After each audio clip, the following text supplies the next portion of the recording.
This is what happens when a celebrity sells their Tesla. And they don't just sell it, they announce it loudly, publicly.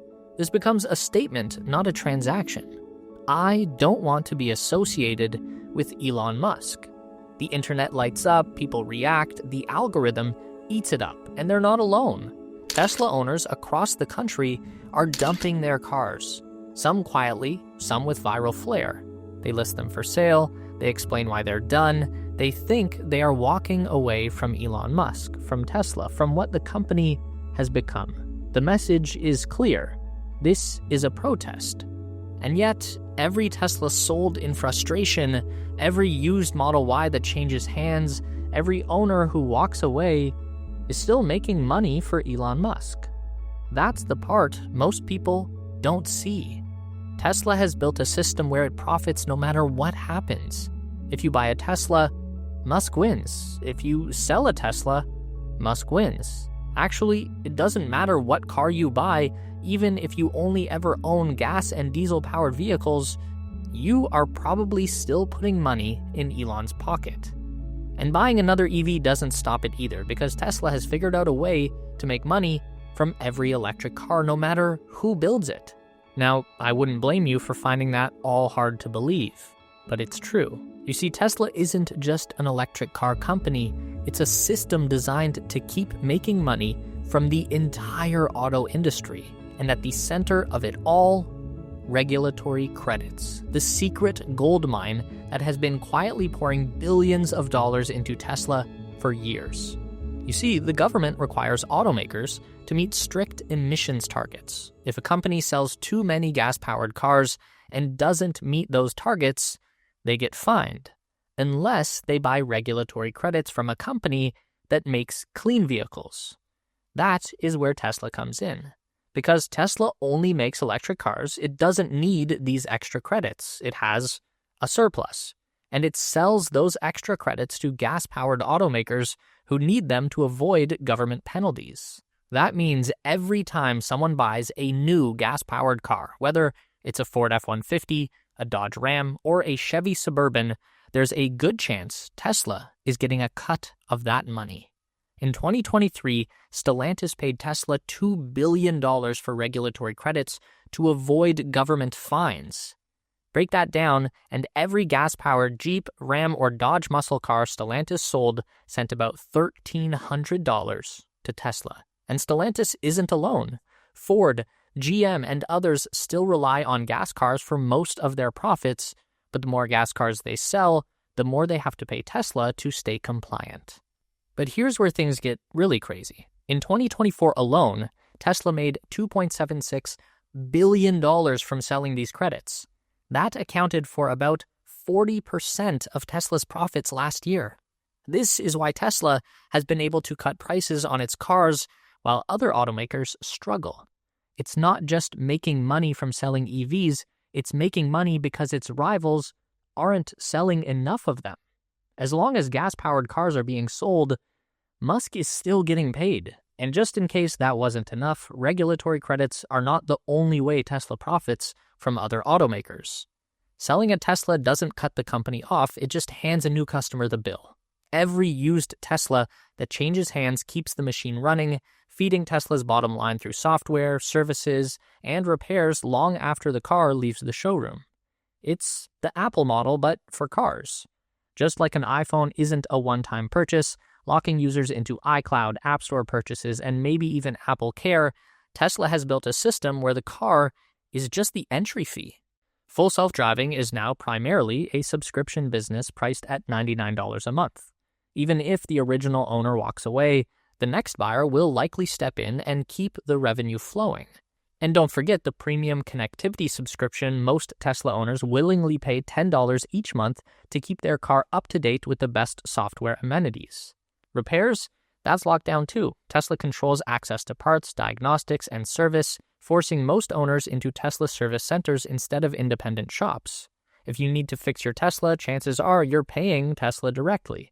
All this means Tesla isn't just a car. It's an ongoing revenue stream. Whether it's software, connectivity, or maintenance, Tesla makes sure every car it has ever sold keeps sending money back home. Tesla also owns the largest and most reliable fast-charging network in the US, the Supercharger network. For years, superchargers were exclusive to Tesla owners, but that changed in 2023 when Tesla started opening them up to other EV brands. Now, Ford, GM, Rivian, Volvo, Mercedes, Honda, and Hyundai have all adopted Tesla's charging standard and signed deals allowing their EVs to use Tesla's superchargers. That means every time a non-Tesla EV pulls up to a supercharger, Tesla is making money. In 2023, the last year before Tesla opened up their charging network, the company made $1.7 billion from this service alone. Last year, Bloomberg projected that Tesla's charging revenue will grow to $7.4 billion per year by 2030. And it's not just drivers paying per charge. Automakers are paying Tesla directly to allow their customers access to the network. This isn't just a side business. Tesla's charging division is growing fast. The company is even securing billions in government funding to expand its network, making it even harder for other companies to compete. Musk has turned superchargers into another way Tesla profits, even if you drive an EV from a competing brand. But Tesla's steady fix of regulatory credits, which have helped sustain them all these years, could be in jeopardy, and here's why. Donald Trump is back in the White House, and Elon Musk is now working in his administration as head of the Department of Government Efficiency, DOGE. President Trump has expressed intentions to lower emission standards, a move that could undermine the market for regulatory credits. If federal emissions regulations are weakened, the demand for credits from traditional automakers would decrease, potentially stripping Tesla of a revenue stream that brought in nearly $2.8 billion in 2024 alone. At the same time, Musk is benefiting from Trump's policies in other ways, particularly federal contracts for Tesla's energy and infrastructure businesses. Meanwhile, California has been Tesla's biggest regulatory credit market.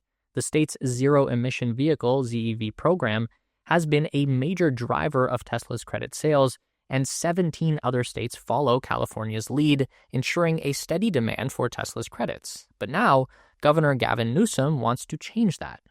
Newsom is pushing to redirect regulatory credits away from Tesla and toward smaller EV startups like Rivian and Lucid. His argument? Tesla is already dominant. It doesn't need state-backed incentives anymore.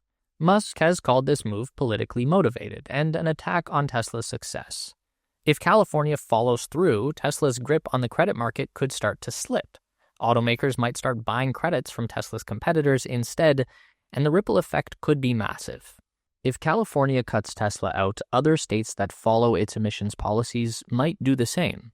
Tesla wouldn't just lose credits in one market, it could lose them in nearly 1/3 of the US auto industry. And without those credits, well, there's Bitcoin. Taking a deeper look into the company's financials, we can spot that in January 2025, Tesla recognized a $600 million gain in the value of their Bitcoin holdings as part of their profits in the fourth quarter of 2024. In 2021, Tesla purchased $1.45 billion worth of Bitcoin. A year later, that had risen in value to over $2 billion. Then Bitcoin plummeted in value, during which time Tesla sold off 75% of their holdings. In late 2024, the company moved their remaining Bitcoin into a new wallet address in a move to comply with America's revised crypto accounting regulations. This move allowed Tesla to record the value of their Bitcoin as a $600 million gain. So if you were to remove these external factors like credits and crypto, now Tesla's financial situation begins to look very different. But even as Tesla prepares for a world where regulatory credits don't exist, the present-day reality still remains. People sell their Teslas. Tesla still profits. Gas automakers try to compete. They still pay Tesla. EV makers need a reliable charging network. They pay Tesla for that too. For now, Tesla still comes out on top. But Tesla knows the regulatory credit gold rush won't last forever. If Trump weakens emissions rules, if California cuts Tesla off, or if traditional car makers finally go all in on EVs, the money could dry up fast. Musk isn't waiting around to find out what happens. The pivot is already underway.